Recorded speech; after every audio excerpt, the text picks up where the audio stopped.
이번 시간에는 유체 성질의 이해에 대하여 학습하겠습니다. 학습 목표 및 목차. 학습 목표.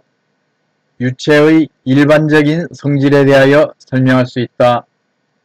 유체의 유동과 관련된 요소들을 설명할 수 있다. 목차. 1. 유체의 물성. 2. 유체의 작용력. 3. 유체의 유동요소. 4. 유체의 종류에 대해서 학습하겠습니다.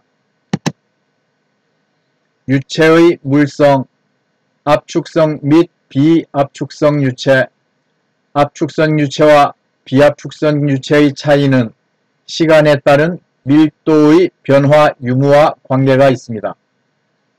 기체가 유동하면서 시간 변화에 따라 밀도가 변하면 압축성 유체이며 밀도가 변하지 않으면 비압축성 유체에 해당됩니다.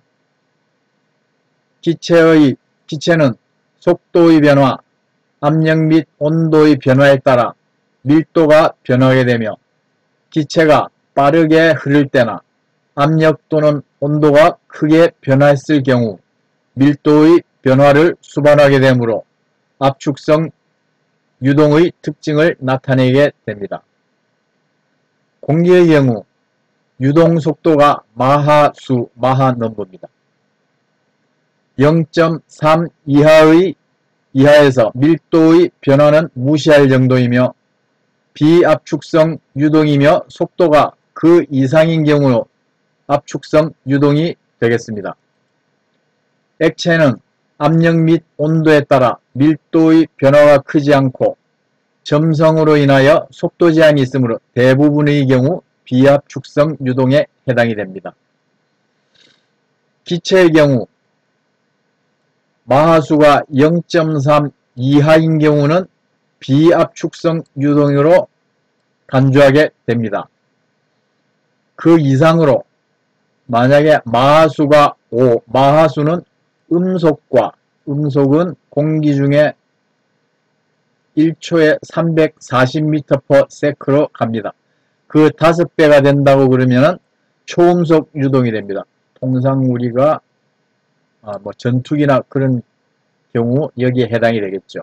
그럴 경우에는 압축성 유동이 됩니다. 밀도가 속도에 따라서 달라지게 됩니다. 비중과 비중량. 밀도란 단위 부피당 물질의 질량으로 나타내며 고체, 액체, 기체 공통으로 사용되는 물성값입니다. 밀도 로는 부피 V분의 질량 M. 비중 Specific Gravity란 단위 부피당 기준 물질의 질량과 측정 물질의 질량과의 비를 나타내는 값입니다. 고체 및 액체는 4도씨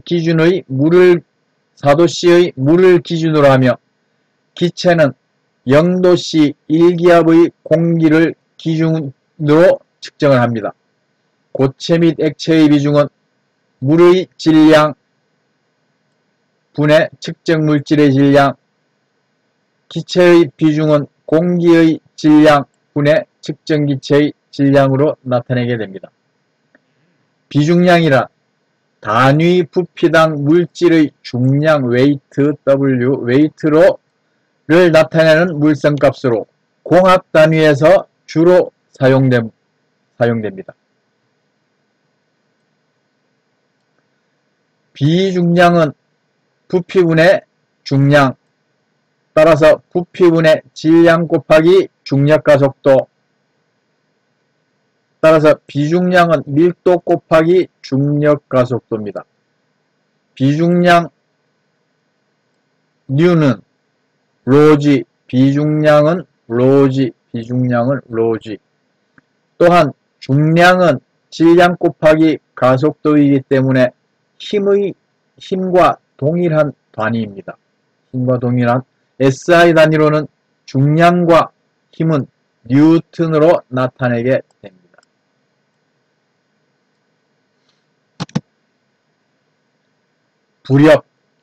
부력이란 기체 속에 잠긴 물체가 중력 방향으로 힘을 받고 있는 상태에서 위쪽 방향으로 작용하는 힘을 말합니다.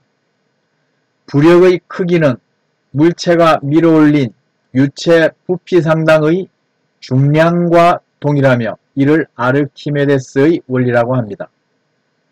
물체의 중량 F1은 부력 F2와 동일한 크기로 나타내며 마이너스 부호는 중력의 반대 방향의 힘의 작용하는 의미입니다. F1은 mg, F2는 rho vg, rho g는 감마라고 그랬습니다. 따라서 이 값은 마이너스 감마 v로 나타낼 수 있습니다. 앞에서 비중량은 감마네요. 감마. 네, 감마 v로 나타내요. 로지는 감마는 로지, 비중량. 여기서 F1은 물체의 중량, F2는 부력. 그래서 중량과 부력은 평형을 이루게 되겠죠. 따라서 물에 잠긴 부피와 같은 부피는 물이 이만큼 위로 올라갔죠. 따라서 감마 곱하기 요 V를 곱해주면은 이것이 우리가 구하는 부력이 되겠습니다.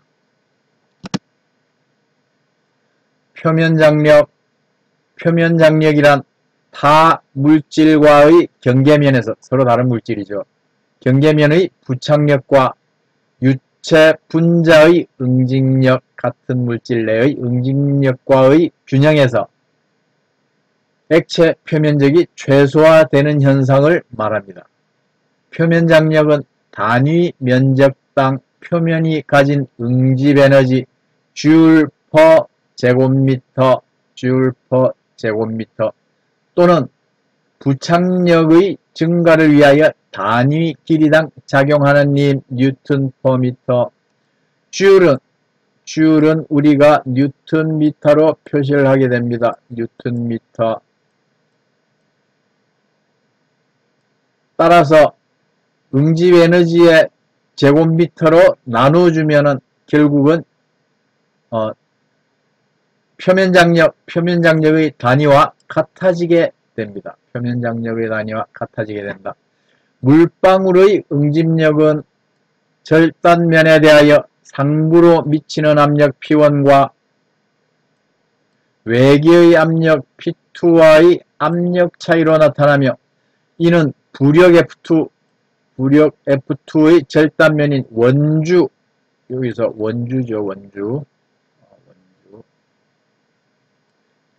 파이디. 원주 단위 길이당 작용하는 표면장력과 평형을 이룹니다. 따라서 요 단면적에 작용하는 압력 4분의 파이디 제곱, 요 단면적에 작용하는 요 압력 곱하기 델타 P는 파이디는 원주의 길이입니다. 원주, 얘는 원주 곱하기 T, 표면장력. 그게 결국은 F2가 되겠습니다. F2. 그래서 표면장력은 따라서 표면장력은 미터분의 킬로그램 폴스에서 4분의 요 두 식을 정리하면 4분의 델타 파이디로 나타내게 됩니다. 4분의 델타 파이디.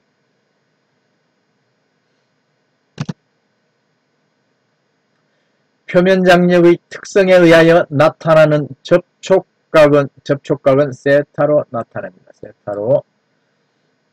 액체가 고체 표면 위에 열역학적으로 평형일 때 이루는 각을 말합니다. 접촉각의 측정은 고체 표면의 젖음성 웨터빌리티를 나타내는 척도로 대부분 고착된 물방울에 의하여 측정됩니다. 접촉각이 작으면 표면 에너지가 향상되어 젖음성이 상승하는 친수성을 나타내며 물과 잘 섞여서 벽에 잘 달라붙습니다. 친수성. 접촉각이 커지면 이런 식으로 친수성. 접촉각이 커지면 표면 에너지가 작아지면서 소수성을 나타내어 액체의 부착력이 저하되고 표면에서 잘 떨어집니다.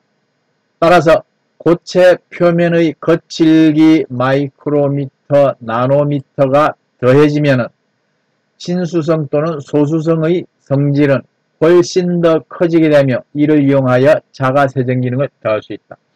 실제 고체 표면의 거칠기가 소수성, 우리 테프론 있죠? 테프론은 다공성의 합성 수지 물질입니다. 따라서 잘 달라붙지 않습니다. 표면이 구멍이 많아서 울퉁불퉁하기 때문에. 따라서 빌딩의 외벽을 테프론으로 코팅을 하게 되면 거기에 물과 먼지가 잘 달라붙지 않아서 항상 깨끗한 자가 세정 기능을 더할 수가 있습니다. 세타가 120 이상 초소수성은 물이 거의 달라붙지가 않죠. 모세관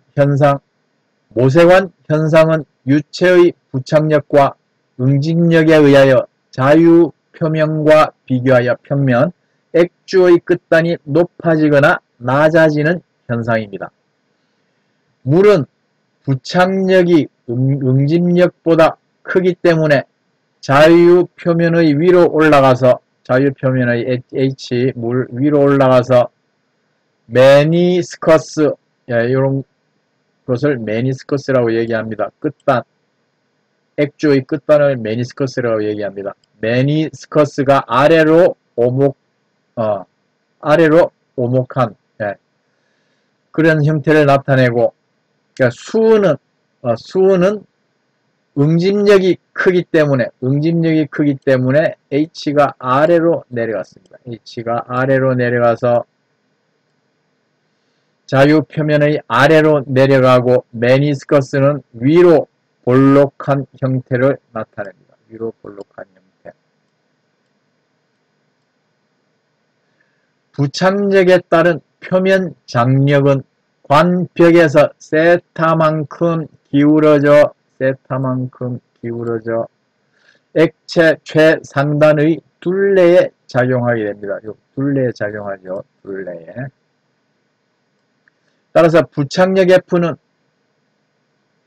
파이 D 원주 곱하기 T는 표면 장력입니다. 표면 장력의 코사인 세타. 코사인 세타는 요 길이의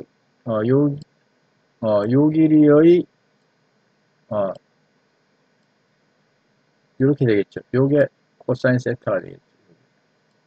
요 길이에 대하여 이게 코사인 세타 이만큼 올라갔다 이거죠. 이만큼. 네.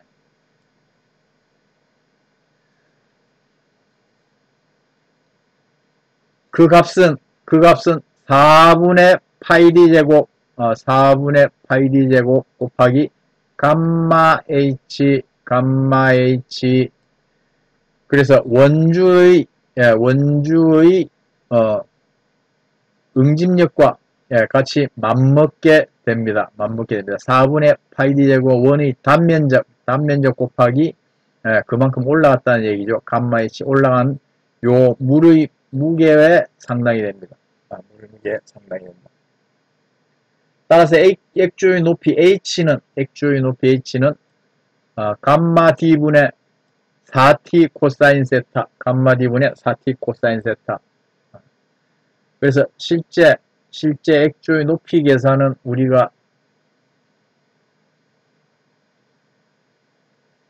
산업기사 문제에 종종 나오는 문제입니다. 따라서 모세관 현상의 요 식은 우리가 기억을 해둘 필요가 있습니다. 유체의 유동요소, 점성과 전다능력. 유체가 힘을 받으면 일정 방향으로 유동하게 되며 유체는 점성과 전단 응력의 저항을 받게 됩니다. 점성은 유동 중인 유체가 서로 충돌하면서 발생하는 전방위에 대한 압력과 경과 시간에 대한 현상을 정량화한 저항을 말하며, 점성계수는 유체의 종류에 따른 특성으로 나타납니다. 전단 응력은 물체에 가해지는 외력에 대하여 전단면에 따라 접선 방향으로 저항하는 힘을 나타냅니다. 아래 그림에서 보면 유체의 유동력을 이렇게 주면은 유체에 대해서 이 내부의 점성으로 인하여, 점성은 압력 곱하기 시간입니다. 단위가 점성계수의 단위는 압력 곱하기 시간. 이 압력에 의하여 유체가 잘 안 밀려가려고 그런다. 이쪽으로 잘 안 밀려가는 저항력이 생깁니다. 또한 이쪽 벽면으로는 유동력과 반대 방향으로 전단 능력이 이렇게 쭉 발생을 하게 됩니다. 전단 능력은 압력과 동일한 단위입니다. 동일한 단위. 왜냐하면 단위 면적분의 힘이기 때문에. 그죠? 압력과 동일한 단위다. 그래서 전체적으로 점성은 압력 곱하기 시간, 전단 능력은 압력과 동일한 단위입니다. 이 두 개의 저항하는 힘을 유체는 받게 됩니다. 유체의 변형. 유체가 두 개의 평판 사이에 있고 위의 이동판이 일정한 속도로 움직이면 평판 사이의 유체는 변형이 발생하게 되며 변형량은 유속 곱하기 시간으로 나타나게 됩니다. 유체의 전단 응력은 점성 계수와 유속에 비례하고 이격거리에 반비례하여 크기가 달라지며 이러한 성질을 뉴턴의 점성 법칙이라고 합니다. 흐르는 유체는 유체 입자의 상대적인 변형의 차이가 발생하게 되며 고정 벽면에서 멀리 떨어진 유체일수록 변형력이 크게 발생합니다. 유체는 벽면에서의 유속은 거의 없습니다. 이격거리가 커지면 커질수록 유체는 변형량이 증가가 됩니다. 이격거리가 커질수록 유체의 변형량은 증가합니다. 변형량은 유속 곱하기 시간이라고 얘기를 했습니다. 위에 이동판이 움직이게 되면 변형량은 유속 곱하기 시간이 되고 이동판의 속도는 u로 해서 벽면의 유속은 제로, 이동판과 같이 붙어있는 유속은 u를 나타내게 됩니다. 따라서 전단 응력은 점성계수 곱하기 이격거리분의 유속으로 이렇게 나타낼 수가 있습니다. 전단 응력은. 따라서 이격거리가 커지면 커질수록 전단 응력은 줄어들게 되겠죠. 쉽게 움직일 수가 있다. 그렇게 이해를 하면 되겠습니다. 절대점도. 유체의 점도는 분자 간의 마찰에 의하여 발생함에 따라 전단 응력과 함께 유체의 이송을 방해하려는 성질을 갖고 있습니다. 절대점도 absolute viscosity μ로 표시합니다. 는 유체가 외부로부터 받는 힘에 대한 저항하는 능력을 나타내게 됩니다. 유체의 전단 능력과 유체 변형률이 비선형으로 나타나는 비선형 유체 또는 윤활유 등 혼합물의 절대점도를 주로 측정을 합니다. 회전형 점도계를 이용합니다. 절대점도는 회전형 점도계를 이용하여 중심축을 회전시켜서 이렇게 회전시킵니다. 나타나는 토크를 점도값으로 환산하며 하여 나타내며 단위는 포아즈는 파스칼 세크 점도지수가 압력 곱하기 시간이라고 얘기를 했죠. 파스칼 세크이면 일반적으로 100분의 1의 단위 센티포아즈를 사용합니다. 포아즈는 큰 단위입니다. 따라서 절대점도는 센티포아즈를 사용합니다. 동점도 카이노메틱 비스코시티 U로 표시합니다. 동점도는 유체가 중력에 따라 흐르는 정도를 측정하는 값으로 절대점도를 밀도로 나눈 값으로 표시합니다. 따라서 유체의 밀도가 높다는 것은 단위 면적당 질량이 크다는 얘기입니다. 질량이 크면은 지구상에서 중량이 크게 되겠죠. 그러면은 동점도는 작아집니다. 동점도는 왜냐하면 절대점도 나누기 밀도이기 때문에. 그래서 빨리 흐른다는 얘기죠. 빨리 흐른다. 연료유, 실리콘 등 뉴턴 유체 및 단일 성분 유체의 점도를 주로 측정하며 유리관형 점도계를 사용하여 유체의 흐르는 시간을 측정하는 원리입니다. 밀도가 큰 유체는 중력에 대하여 모멘텀이 커서 쉽게 흐를 수 있으므로 동일한 절대 점도를 가진 두 물질 중 밀도가 큰 물질이 상대적으로 동점도가 낮아서 원통관내에 더 빨리 흐를 수 있습니다. 동점도의 단위는 스톡, ST에서 제곱미터 퍼 세크, 파스칼 세크 나누기 부피분의 질량을 정리를 하면은 제곱미터 퍼 세크로 나타내게 됩니다. 따라서 이 단위도 크기 때문에 주로 센티스톡 CST를 주로 사용하며 측정 온도는 ASTM D446 규정에 따라서 40도C의 동점도, 100도C의 동점도 두 개를 측정값으로 나타냅니다. 따라서 연료유의 규격표를 보면 40도C의 동점도, 100도C의 동점도 두 개가 나타나 있습니다. 이 측정기를 보면 여기는 오스왈트 점도계, 얘는 캐논 펜스키 점도계입니다. 여기서 연료유를 집어넣으면 모세관 현상에 의해서 여기서 올라가는 시간, 그 다음 얘가 꽉 차면서 그 다음에 올라가는 시간을 측정하게 됩니다. 따라서 밀도가 큰 물질일수록 동일한 절대점도에서 동점도는 더 낮게 나타납니다. ASTM은 미국 재료시험협회. 다음, 온도가 상승함에 따라 액체의 동점도는 낮아지지만 기체는 반대로 오히려 높아지게 됩니다. 기체는 온도가 증가함에 따라 기체의 분자의 운동 에너지가 증가하며 기체 분자 간 충돌 횟수가 증가함에 따라 한쪽 방향으로의 흐름이 방해를 받기 때문에 기체의 점도가 증가합니다. 그리고 그래프에서 보면 왼쪽이 낮은 이러한 물질들은 전부 액체입니다. 액체. 예. 그래서 머큐리 수은입니다. 수은. 물, 워터, 오일 SiA10 점도가 낮네요. 이건 절대점도입니다. 절대점도. SaE10은 윤활유. 예, 우리가 주로 겨울에 쓰는 윤활유입니다. 오일 넘버 3 같은 경우는 주로 베이스 오일, 기유를 얘기합니다. 반면에 공기, 오른쪽으로 올라갈수록 점도가 높아집니다. 동점도가 높아집니다. 하이드로겐, 수소, 헬륨은 마찬가지 오른쪽으로 갈수록 서서히 올라갑니다. 동점도가 올라갑니다. 그 다음 점성유동.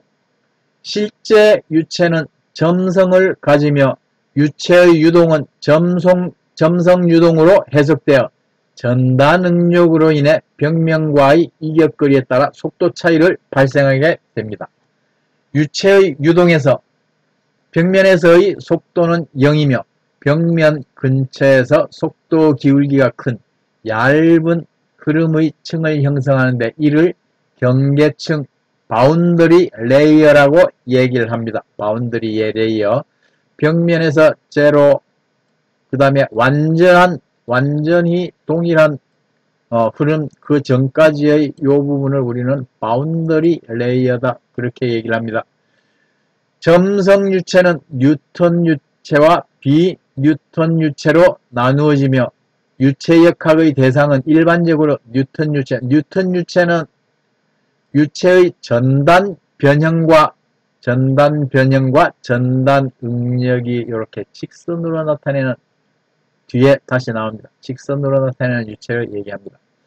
고분자용의 콜로이드 분산계 등은 점도가 크면 입작한 3차원 구조를 형성함에 따라 구조점성이 생겨 비뉴턴 점성을 나타내므로 그 연구는 유변학에서 다루고 있고 일반 유체역학에서는 다루지 않습니다. 레올로지 유변학.